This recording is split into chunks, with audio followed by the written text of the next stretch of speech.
Saudações, Namaskar. Hoje nós vamos dar continuidade ainda no estudo sobre essa relação do budismo com o yoga, ou aquilo que temos presentes no budismo e que deriva do yoga, de certa forma, técnicas e conceitos do yoga presentes no budismo. E dentro da abordagem de hoje, nós vamos anteceder alguns elementos que iremos tratar na próxima aula, que aí sim concluiremos essa série, a respeito de Samyama, da combinação das três dimensões da consciência yógica: a concentração, a meditação e a consciência. Esses três presentes em Vipassana e também em Anapana. Então nós vamos tratar um pouco desta técnica e mais, vamos também fazer uma prática. Eu vou conduzir com vocês uma prática desta meditação para fecharmos esse ciclo de estudos sobre esta temática. Mas, no contexto de hoje, nós vamos falar sobre a consciência que observa o observador. É muito comum vermos, aqui mesmo no nosso canal temos já alguns vídeos sobre esta temática. É comum essa abordagem sobre o observador e o objeto, não é? Nós temos, inclusive, já com respaldo da própria física quântica, esta conotação, mas é importante entendermos alguns detalhes, porque dentro da filosofia védica, ou mesmo dentro da própria abordagem filosófica do yoga, nós vamos ter que entender um pouco a correlação que existe entre o observador e o objeto observado, ou, como é dito no próprio Bhagavad Gita, o observador e o campo de atividades. Então você tem o observador, o campo de atividades e um terceiro que é aí sim o mais importante, a consciência. Inclusive temos um capítulo somente sobre isto no Bhagavad Gita. E, complementando a abordagem desta aula, eu vou responder a pergunta do Gustavo Henrique, que é um inscrito aqui do canal.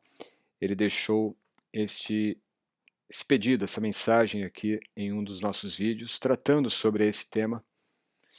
Ele pergunta: na prática de meditação consigo observar os pensamentos, mas não consigo observar quem observa os pensamentos. Alguma orientação? É bem interessante essa pergunta porque nós vemos, sim, existe o campo onde estão os objetos, né, o campo das atividades, dos processos cognitivos. Nós temos o observador. Agora, quem observa este observador, não é? Não consegue observar quem observa os pensamentos. E é interessante porque é justamente esta consciência que observa os pensamentos é o próprio observador real. Nós vamos falar mais sobre isso e aí sim espero esclarecer esta dúvida do Gustavo. O primeiro ponto que nós temos que tratar aqui vem de Patanjali, não é? No próprio Yoga Sutra, nós vamos entender que existem três níveis de vitarka, não é? Ou diríamos um processo da consciência, um processo mental. Aqui no caso nós entendemos sim como estamos tratando de uma dimensão, né, de uma dimensão da consciência ou um kosha, e basicamente é o Mana Maya Kosha, Mana Maya Kosha, que vai estar intermediando tanto a dimensão física, que envolve, no caso, o Anamaya Kosha, que é o corpo físico, a dimensão física, bem como também, no caso, o campo sensorial, no qual também se inclui o próprio corpo físico, estará presente também toda a dimensão de objetos, toda a dimensão, diríamos, do campo de objetos ou do campo de atividades. Quer dizer, se você está observando o próprio corpo dentro de um quarto, dentro deste quarto tem cama, deve ter um guarda-roupa, deve ter uma estante de livros, deve ter alguns objetos. Então, todos esses objetos alocados no espaço, onde o seu corpo também está, são objetos do mesmo modo que o seu próprio corpo também é um objeto nesse espaço, já que estamos falando de uma cognição sensorial. Também temos a cognição mental, que é o caso justamente trazido na questão do Gustavo, que é a capacidade de perceber os pensamentos. Você observa o campo e você observa que existe uma reflexão sobre este campo, existe uma reflexão sobre aqueles objetos ou estímulos ou fenômenos que chegam até os sentidos. Portanto, aí nós temos uma reflexão ou um pensamento a partir de uma coleta de dados, uma coleta de informações, uma coleta de estímulos sensoriais. Este, portanto, seria o campo ou a dimensão da consciência Mana Maya Kosha. A primeira na dimensão sensorial Ana Maya Kosha, e nós temos acima de Mana Maya Kosha Vijnana Maya Kosha, que é onde vai ocorrer esta conexão da cognição, que é um fator mental de Mana Maya Kosha, e aí sim temos já o acesso desta consciência. Então, a cognição intelectiva, ela começa sim com o processo mental, com o processo de observação, com o processo de reflexão, com o processo também de análise e aplicação daquilo que se compreende da própria experiência. Nós vamos falar mais sobre isto. Então, desse modo, nós temos o campo, onde ocorre a cognição sensorial, nós temos o observador, que é onde ocorre a cognição mental, e nós temos a consciência, que é onde se dá a cognição intelectiva. Falando de cada um deles, nós temos primeiramente cognição sensorial. Essa cognição sensorial, o que é importante entender é que todas elas, essas três cognições, ou três estágios da cognição, assim como também o observador, o objeto observado e o campo de atividades, tudo isso está na consciência. É como se nós tivéssemos uma mesa ou uma base, um platô, e sobre este platô, vamos pensar de repente uma planície onde temos ali árvores, gramados, temos de repente uma, uma cachoeira ou um rio, temos flores. Todos esses objetos estão espaçados num campo, que é esse platô. E o que sustenta ou o que está dando base para toda esta estrutura, desde o platô, bem como também todos os objetos, é a consciência.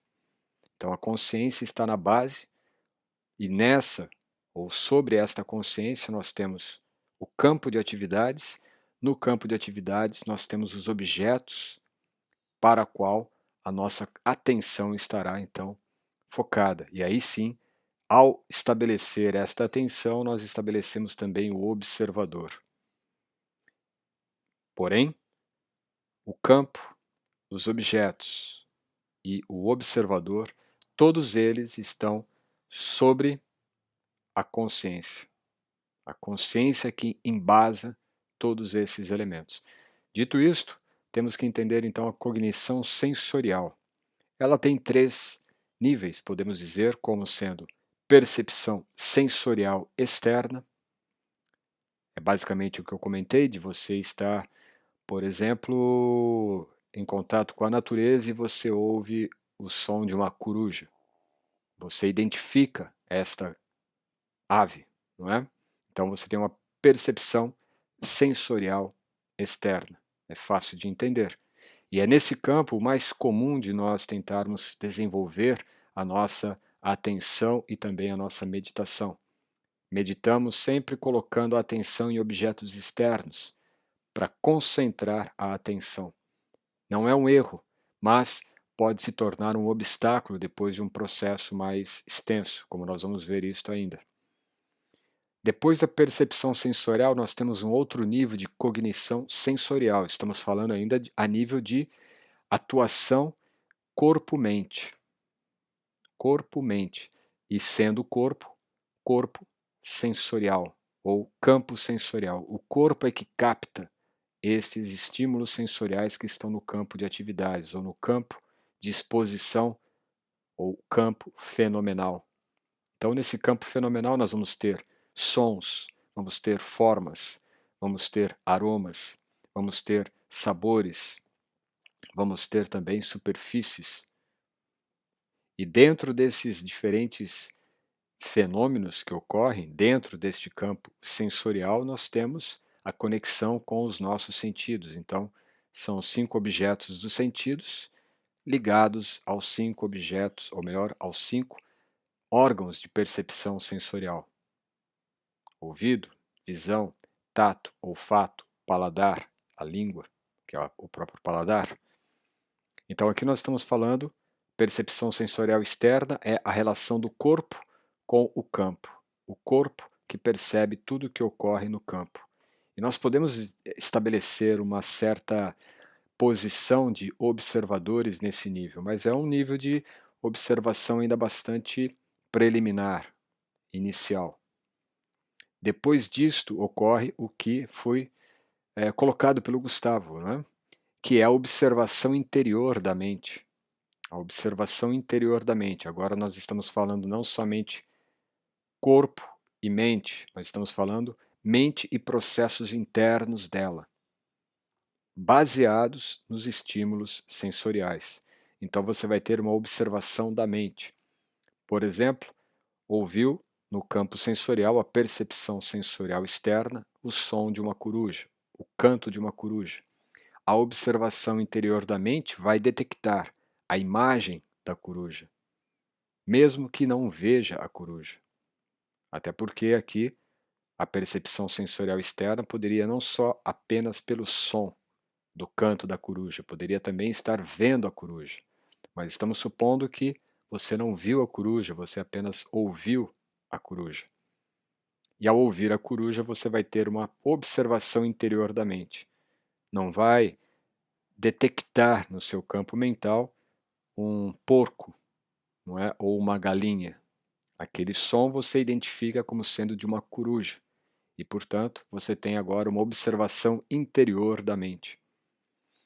E desta observação interior da mente pode-se derivar, então, uma próxima, um outro processo cognitivo sensorial ainda, que é derivativo mental ou derivativos mentais, que podem ser aí, sem dúvida, plurais. Por quê?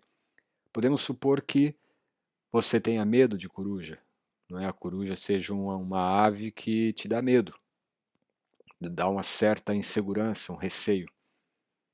Então, você percebeu o canto da coruja, internamente você observou a imagem dessa coruja, você se recordou, porque esse elemento acústico do som, fonemática, né, dos fonemas de coruja, linguística mesmo, vai te remontar a uma imagem acústica.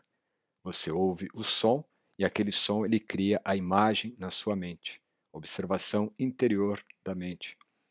E este som que remete a esta imagem, que é a imagem de uma coruja, te traz reações. Pode ser derivativos mentais negativos, como o medo, o receio, a insegurança, como também podem ser sinais mais positivos, como, por exemplo, confiança, conhecimento, inteligência, curiosidade ou qualquer outra coisa positiva, certo? Mas o importante de entender é que há a cognição sensorial e nós estamos a todo instante, isso que é importante entender. A cada instante estamos coletando informações através dos sentidos físicos do corpo, a percepção sensorial externa, a observação interior da mente, o que essas percepções trazem, e depois os derivativos mentais. Por exemplo, imagine que você esteja sendo muito estimulado sonoramente, olfativamente, visualmente, que é o que boa parte de nós hoje temos diante de nós, em contato com os meios de comunicação, com a internet e às vezes mesmo nas cidades grandes nós estamos sendo estimulados a todo instante. Por isto, há consequências como estresse, ansiedade, falta de atenção, dificuldade de focar em algo, porque existem muitos estímulos indo para a observação interior da mente. E mais, todos esses estímulos que estão chegando e sendo decodificados na observação interior da mente estão criando derivativos mentais. Daí podemos ter resultados também como fobias, não é? Agorafobia, síndromes de pânico, por exemplo, são sintomas oriundos desse excesso de estímulo cognitivo sensorial. Depois nós temos a cognição mental. Agora nós estamos pensando na dimensão interna, no processo já mais interno, a mente por dentro, certo? E aí nós temos o que é chamado de síntese de um fenômeno ou evento. Quer dizer, aquele som que foi captado, ele entrou para o processo de observação interna da mente, só que além disso, agora tem um outro processo ainda da consciência ocorrendo no campo mental, que é o que é chamado de síntese de um fenômeno ou evento. Fenômeno ou evento quer dizer algo que está ocorrendo no campo de atividades ou no campo sensorial ou mesmo no campo fenomenal, onde estão ocorrendo esses fenômenos. Então, o que essa síntese da cognição mental faz? Ela, primeiramente, ela tem um objeto presentificado. E esse objeto pode ser um som, pode ser um sabor, pode ser um aroma, pode ser uma forma, pode ser um objeto físico, pode ser um objeto não físico, como no caso da imagem acústica da coruja. Depois disso, nós temos o linguístico articulado, que é justamente esta imagem acústica que foi captado, a imagem que você tem daquele som que você ouviu. Não é? Então, isso é um objeto linguístico articulado, não é? Porque você vai ter ali desdobramentos daquela imagem acústica. E isto vai ser elemento de trabalho, de pesquisa, de estudos, e que irá, na verdade, nutrir todo o campo da psicologia. Não é? O conteúdo linguístico articulado. Porque é no nosso subconsciente, ou que nós conhecemos como sanskara, não é? Onde estão esses registros e que estão condicionando os processos cognitivos da mente e que cria, consequentemente, os vrittis, não é? A instabilidade, o desequilíbrio psíquico, que Patanjali vai definir, então, como yoga, a eliminação desses conflitos ou desta instabilidade psíquica, desse desequilíbrio psíquico.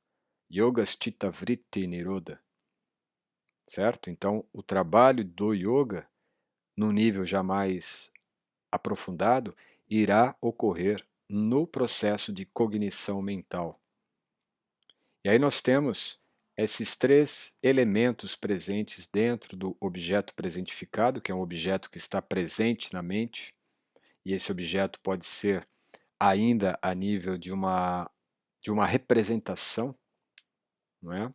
Esse objeto pode estar realmente fora de você, pode ser a coruja mesmo, o animal, ou a ave ali, como pode ser a articulação linguística desse animal ou dessa ave, no caso da coruja. Quer dizer, você não está vendo a coruja, mas você está lembrando-se dela mentalmente. E mesmo agora que eu estou comentando isso com vocês, é bem provável que vocês estão se lembrando da coruja, estão ouvindo o som da coruja. Esses processos é que fazem parte da cognição mental, porque não existe coruja aqui a não ser o nome, o termo ou a palavra coruja. E esta palavra coruja, que não é a coruja, ela tem a função linguística articulada na consciência humana que faz com que ela, então, veja, ouça, ou se já tocou, sinta a própria coruja. Mas ela não está aqui. Está apenas no registro, no sanskara da nossa mente subconsciente. Então, a partir daí nós temos, primeiro, uma coleção de síntese mental, que é basicamente uma ideia. E a ideia é a combinação desse objeto articulado linguisticamente. Um objeto que se faz presente na mente, mas ele está articulado linguisticamente. Então, ele pode estar presente como uma imagem ou pode estar presente como palavra, como som. E isso é o que dá a ideia, então, de uma coleção de síntese mental, certo? Por exemplo, a própria ideia de coruja. Você não vai confundir a coruja, que é do reino de aves, né? Faz parte do reino animal ou da espécie de aves, você não vai confundi-la com a espécie, por exemplo, de um equino, como eu já citei, né? Ou de um bovino. São espécies bem diferentes. Assim como também podemos pensar numa mesa. Quando nós pensamos numa mesa, você não pensa ainda na mesa isolada, você se lembra de uma mesa. E se lembrar-se de uma mesa é justamente a coleção de síntese mental, é a ideia. O grupo de síntese mental diz respeito à mesa em si, porém em partes. Você consegue visualizar a mesa de algum ângulo específico na sua mente, você consegue visualizar, de repente, a coruja, não é? Em um galho de uma árvore, ou sobre uma casa, ou próximo a um lago, enfim, a coruja ela está dentro de um contexto, certo? Assim como a mesa também está presente e todo o contexto compõe essa mesa. Então tem as pernas, tem a tábua, o tampo, não é? Tem de repente um desenho, tem uma cor, tem, enfim, detalhes que vão caracterizando esta mesa. E nesse momento cada um tem a imagem específica de uma mesa. Esta é a definição de grupo de síntese mental, o que vai dar um sentido. Então, desse modo, quando nós falamos de mesa e que se ativa este grupo de síntese mental, cada um vai se lembrar de uma mesa específica. E geralmente essa mesa que você se lembra é em relação a um registro que você tem. De repente, uma mesa da infância, na casa dos seus avós. De repente, uma mesa que você acabou de comprar a semana passada numa loja. De repente, a mesa que você está agora, né, tomando o seu lanche ou fazendo alguma coisa e está justamente diante dessa mesa. De qualquer forma, estamos falando daquilo que dá sentido àquele objeto, seja a coruja, seja a mesa, que é o que a gente está usando nesses dois exemplos. Por fim, nós temos ainda dentro da cognição mental, com esta síntese de um fenômeno ou evento, o objeto de síntese mental, que é o signo. No caso, é a mesa em si. No caso aqui, nós teríamos como que num desenho, vamos supor que você entra em um departamento de lojas, de móveis, e você tem ali aquelas placas, não é, com, por exemplo, produtos de banheiro. Então você vai ter ali um vaso, você vai ter ali de repente um box, você vai ter uma pia, né? Na cozinha você vai ver ali outros símbolos ou outros signos indicando aqui é a área da cozinha, aqui é a área do quarto. E de repente na cozinha você encontra ali um símbolo ou um signo da mesa, que é um padrão. Geralmente é duas perninhas laterais e um tampo. Aquilo você observa, você já identifica. Então o signo, na verdade, é a forma de expressão acústico-linguística, né, ou imagem acústica, mais simples, mas que representa um objeto real ou um objeto mental já registrado. Certo? Você observa aquela imagem, você já identifica, aqui é onde estão as mesas. Porque é um símbolo completo em si, ele sintetiza o objeto mental. Você não vai observar e vai pensar, bom, aqui são mesas de duas pernas, aqui são mesas de quatro, aqui de três, aqui de cinco. Não. Então aqui nós teríamos diferentes configurações. Primeiramente nós vimos os objetos, depois nós vemos aqui, cognição mental, como que esses objetos são tratados internamente. No primeiro caso, nós temos, portanto, o objeto, aquilo que o observador observa. E quem é o observador até agora? Ele está sendo criado no campo mental. Porque quando nós passamos a pensar nessa relação objeto e observador, de modo muito automático, de modo muito intrínseco já no processo mental nosso, que ainda é um processo, diríamos, caótico, confuso ou não diferenciado, o próprio conceito de observador, ele é construído pela mente. Como assim? Quando eu falo observador, é muito provável que nós tragamos, né, para o nosso desenho mental um observador. Então você pode ter, de repente, a imagem de um observador que está atrás de uma moita, de um mato, no meio da floresta, abrindo um espaço para observar algo. Um observador, alguém que está sobre uma colina com um, um binóculo, observando de longe. Ou simplesmente você vai imaginar se observando enquanto observa algo na sua frente. No caso, a mesa ou a coruja. Então, esse sujeito que observa ainda não é o sujeito da observação. É mais um sujeito que passa a ser um objeto presentificado. No caso, o corpo. Eu estou diante da mesa, a mesa é o objeto da minha observação e eu sou o observador. Só que este eu observador, ele é uma construção da cognição mental, que faz com que o processo articulado linguístico crie a imagem desse observador e faz com que ele se torne presentificado, se torna presente como objeto que observa o outro objeto. Eu sei que pode parecer confuso, até porque estamos separando o que é objeto do que é objeto de observação. O objeto que observa, ou o objeto observador, e o objeto observado. Ambos estão no campo de atividades, ambos são fenômenos, ambos estão no campo da consciência.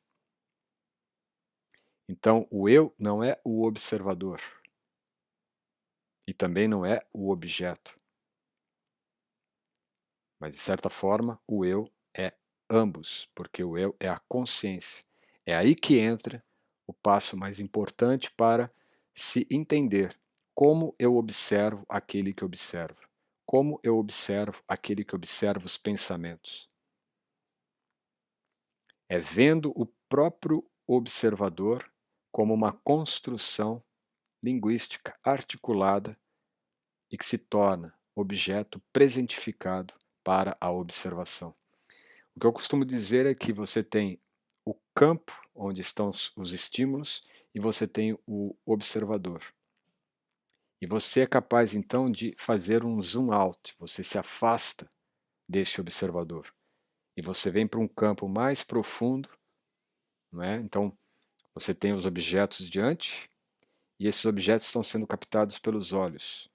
Mas o que a consciência deve fazer? A consciência do verdadeiro observador, ela se afasta desse objeto chamado olho. Por quê? O que observa, na verdade, não é o olho ou os olhos.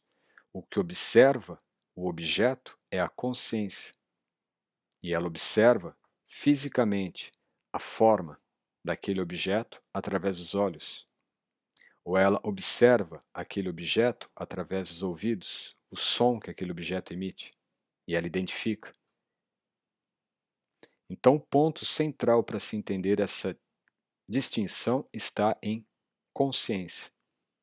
É a consciência que observa, vendo, ouvindo, cheirando, tocando ou provando. É sempre a consciência. O corpo, ele é um instrumento de observação, mas ele não é o observador. Então nós temos o objeto observador e a consciência que observa o objeto. Seria esta a escala. E é nisso que entra a cognição intelectiva. Nós temos o objeto, eu vou até aqui ver se consigo improvisar algo. Sim, nós temos aqui o objeto, só para exemplificar. Nós temos o objeto sendo observado pelo observador. Aqui vamos supor que eu tenha o observador.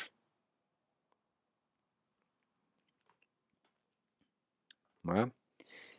Mas depois disso eu vou ter ainda a consciência que está observando através desses dois.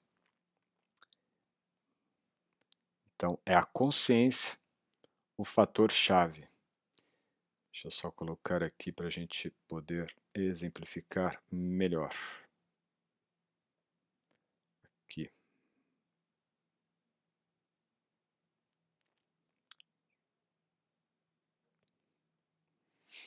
Então seria isto, né? Apenas para dar uma ideia. Você tem o objeto, pode ser qualquer objeto, um objeto físico, pode ser um objeto mental, pode ser objeto sonoro, né? Visual, tátil, olfativo ou palatável. E esse observador que está observando, ele é um outro objeto. Ele é objeto da observação, ou melhor, ele é objeto do observador. Este, que é o objeto físico, é o fenômeno, é o objeto da observação. Isto tudo é o campo de atividades. O corpo que observa está dentro do campo de atividades. O objeto observado está dentro do campo de atividades. E o que é o campo de atividades? É a consciência. E é a consciência que executa a observação. Logo, a consciência é o observador. E assim a consciência é o observador, é a observação e é o objeto observado ao mesmo tempo. Isso a gente vai perceber com o tempo através da meditação. E esse é o objetivo, diríamos, ainda na dimensão da nossa existência física, da experiência meditativa, é de conseguir levar para esse campo de distinção entre o que são cada um desses elementos. E um exercício para chegar até aí é um exercício muito simples, que basta você estar calmo, num lugar tranquilo, em que você possa estar sentado por pelo menos 5 a 15 minutos, e durante esse tempo você vai manter a respiração bem suave, calma, normal, sem nenhuma alteração, mas mantendo ela calma, serena. E enquanto a respiração flui tranquilamente, você vai apenas observar os estímulos que chegam até você, através do som, o estímulo que chega através das narinas, dos cheiros, os estímulos que chegam até a sua pele, no tato. Os olhos fechados, então você vai perceber os estímulos que estão registrados já na sua mente, ou que podem ser motivados pelos estímulos dos outros sentidos. Mas o importante aqui é conseguir separar cada canal de percepção que está sendo estimulado. Esse primeiro processo ele é fundamental para a meditação, porque é aí que nós começamos a entender melhor quais são os canais que estão deixando a mente mais instável ou desequilibrada. Se são sons, se são as formas visuais, se são sensações físicas, como o calor, ou o frio, ou o vento, ou a chuva, se são sensações odoríferas, cheiros que estão de repente deixando a sua mente agitada, ou até mesmo sabores.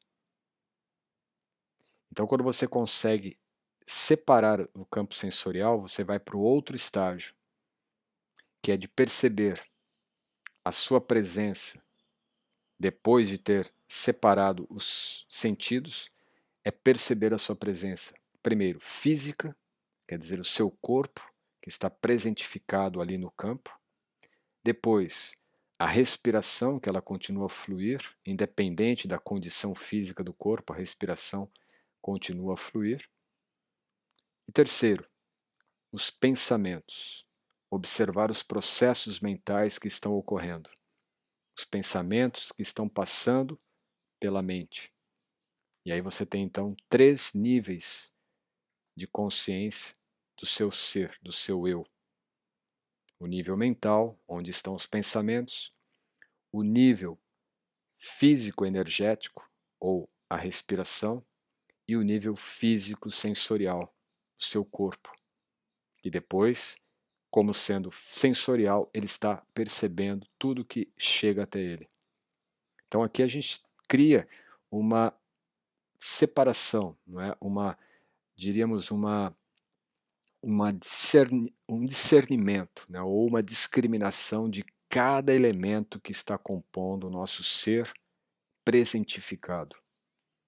E tudo isto, né, para se desenvolver essa percepção do observador no campo de observação. Esse processo todo de atentamente separar cada sentido e depois perceber conscientemente cada dimensão física, energética e mental é que vai dar condições de fazer esse zoom out, esse afastamento do observador e do seu objeto observado. Quer dizer, é você ser capaz de fazer esse recuo para observar a sua presença como um observador.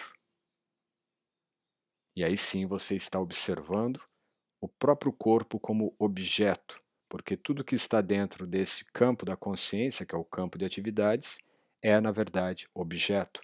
Então, esse observador, que é o corpo, ele também é objeto.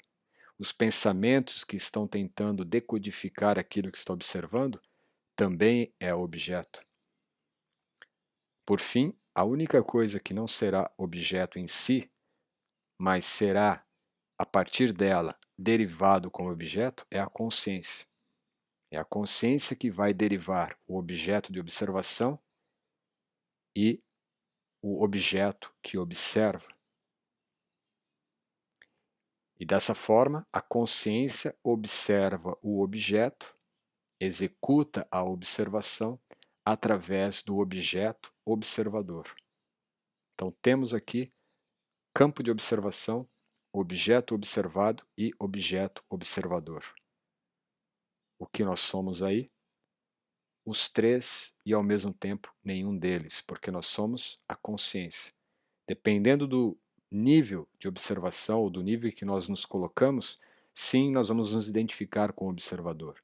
Por exemplo, se eu estou diante de um leão, não é? Imagine que esse círculo aqui é uma jaula. O leão está aqui, eu estou aqui diante do leão. O que eu tenho que fazer? Desesperadamente imaginar que é um sonho e tentar acordar. Mas se não for um sonho, não tem muito o que fazer. É realmente entrar no estado de profunda absorção em samadhi e transcender as garras do leão. Mas, claro, o que eu estou querendo dizer é que entender a ideia de que objeto observado e objeto de observação são todos eles diferentes padrões ou diferentes instâncias da consciência. E é a consciência que realmente executa a observação. Tanto que a consciência pode observar o objeto a partir do objeto de observador, como também a consciência pode estar no próprio objeto observado. A nossa consciência tem capacidade de fazer isto. Em alguns processos, inclusive místicos do yoga, o yogi consegue ver a partir do olhar de uma águia ou de uma coruja, por exemplo. E isto vai ser fonte, não é, em tempos primitivos, da criação de meios como, por exemplo, o xamanismo, certo? Isso vem do yoga, isso vem do poder mental dos yogis. Agora, dentro desse contexto, não é, esse entendimento do objeto, do observador e de ambos serem objetos dentro do campo de observação, porque o campo de observação é onde a consciência se lança para ver e observar que este é o objeto observado e que este é o objeto observador. Então, ambos estão no campo de observação. O campo é a consciência, a observação é o processo que a consciência executa para observar e distinguir.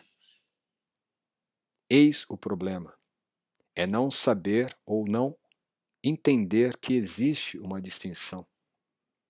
E pelo fato de não entender que existe uma distinção entre campo de observação, objeto observado e objeto observador, nós sempre nos colocamos no papel do objeto observador, ou seja, não saímos do papel de objetos. Estamos ainda no papel humano ou estamos ainda no papel de ego, porque na verdade este objeto observador é o ego. E por isso cada um de nós vemos a realidade como queremos, ou definimos, ou julgamos, ou criticamos esta realidade, que na verdade são objetos de observação, são feitos seus julgamentos a partir do ego.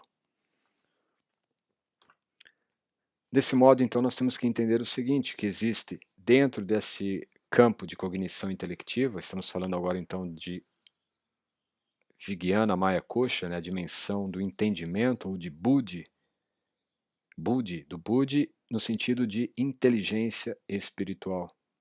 Inteligência espiritual. Ouvimos muito sobre inteligência emocional, ouvimos também bastante a respeito de inteligência espiritual, e o conceito de inteligência espiritual vem justamente desses elementos da psicologia do yoga, da metafísica do yoga.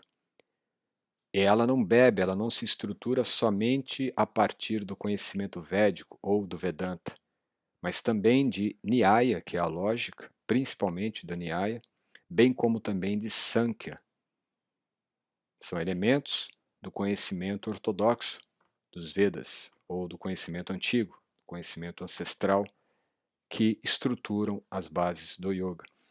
E aqui nós vamos ter basicamente o que há na definição dada no Bhagavad Gita, né, que não difere do que foi dito até agora. Nós temos o campo de atividades, que na verdade é o campo de observação, entendendo aqui observação, não somente observação visual dos olhos, mas observação de todos os sentidos, como que os nossos sentidos interagem com esse campo de atividades, com esse campo de observação. Nós temos o observador do campo, que aqui no caso é o corpo, e que também é um objeto, mas aqui é o objeto observador. No campo estão os objetos de observação. E a consciência, que aí sim é o eu. E este é o verdadeiro observador, mas ele é consciência. Então, como consciência, esse observador real, original e único, observa através do observador do campo, usando a partir do observador do campo, ou seja, o corpo do observador físico, os elementos e canais de percepção: audição, visão, tato, olfato, paladar.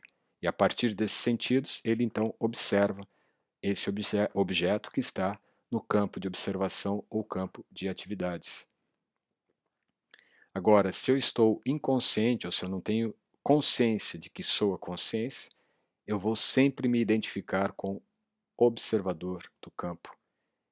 E aquele que se identifica com o observador do campo se identifica também com as motivações, boas ou ruins. Aí haverá sempre esta dicotomia, e o que há, ou o que age dentro da dicotomia é o ego, é a mente egóica. Então veja como que é importante a meditação, como é importante entender esses conceitos, que estão sendo ditos aí em todos os lugares, muitas pessoas falam, influencers do YouTube falam, mas pode confundir mais do que aclarar.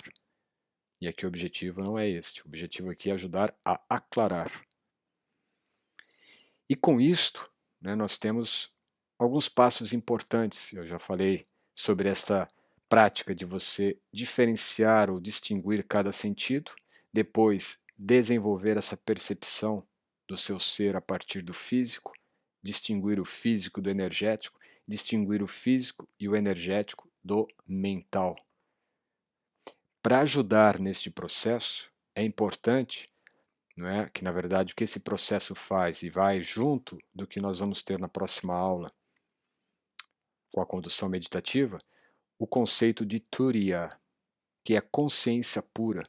Isso é chamado dentro do próprio Yoga Sutra, mas também é utilizado em algumas linhas do budismo, não é, que na verdade, quando nós pensamos, por exemplo, aqui, nós estamos pensando que tudo isto é vazio, porque embora tudo exista, tudo esteja presente, tudo é, na verdade, uma construção cognitiva.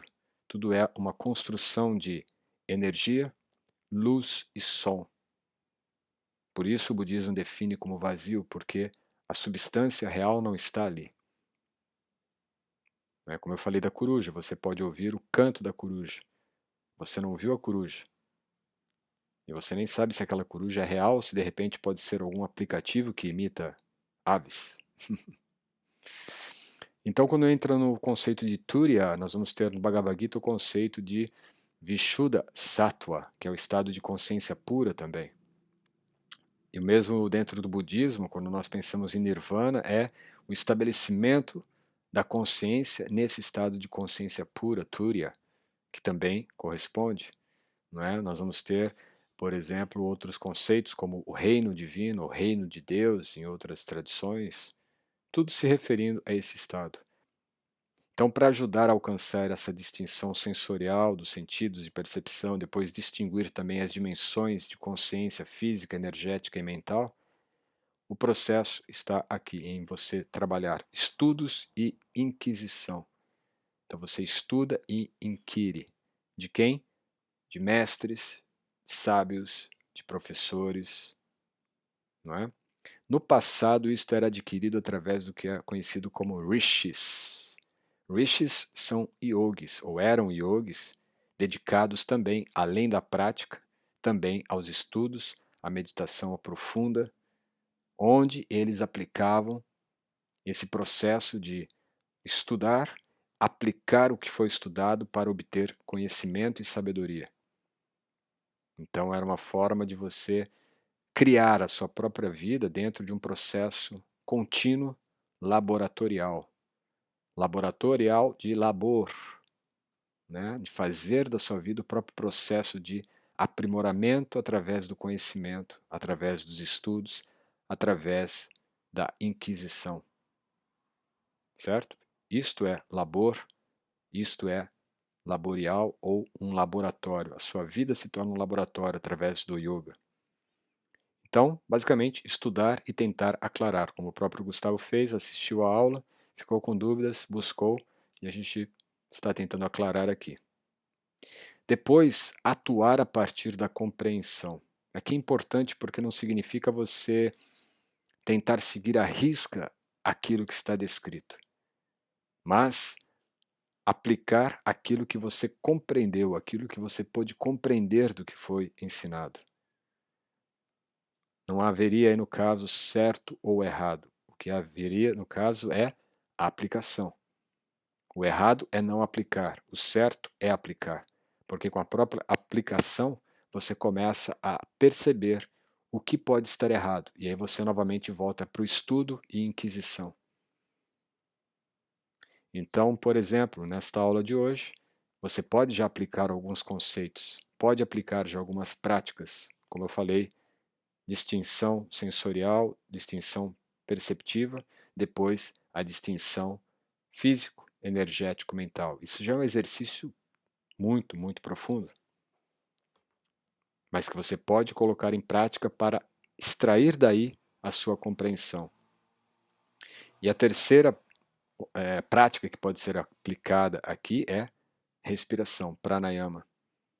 Tá? Nós vamos falar mais desse processo na próxima aula, mas o pranayama, no caso aqui, é basicamente você trabalhar uma respiração calma. Não precisa alterá-la tanto, simplesmente passe a observar a sua respiração. E com esse observar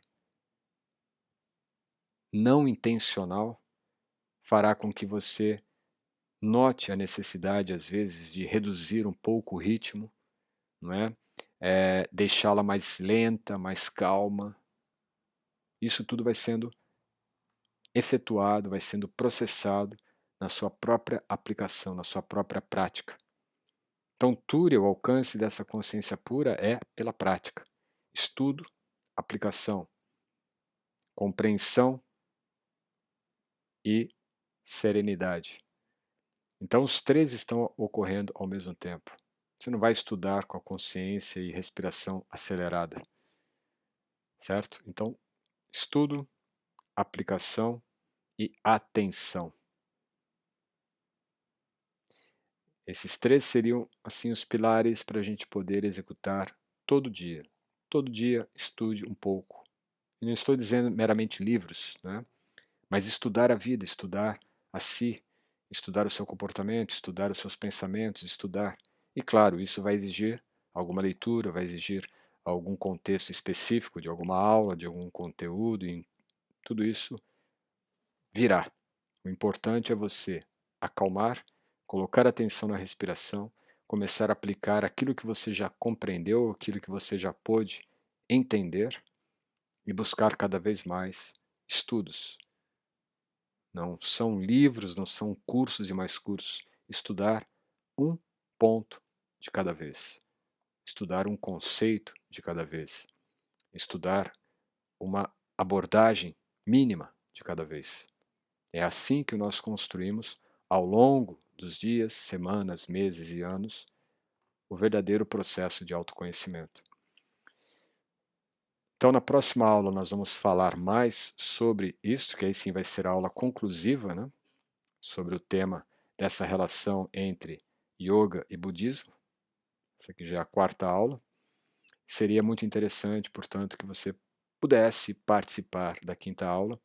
E já adianto que essa quinta aula ela não ficará disponível por muitos dias, ficará apenas por 7 dias no YouTube. Esta não, mas a quinta aula, que é onde nós faremos a prática, ela ficará por tempo limitado no YouTube. Depois ficará somente na escola de yogis. Portanto, é importante que você não falte a esta aula e já venha preparado para a nossa prática. Ela vai ocorrer na próxima semana e vai ser ao vivo. Espero você. Qualquer dúvida, faça como os outros inscritos também fazem. Entre em contato ou deixe aqui nos comentários. Muita paz. Até breve. Namaskar.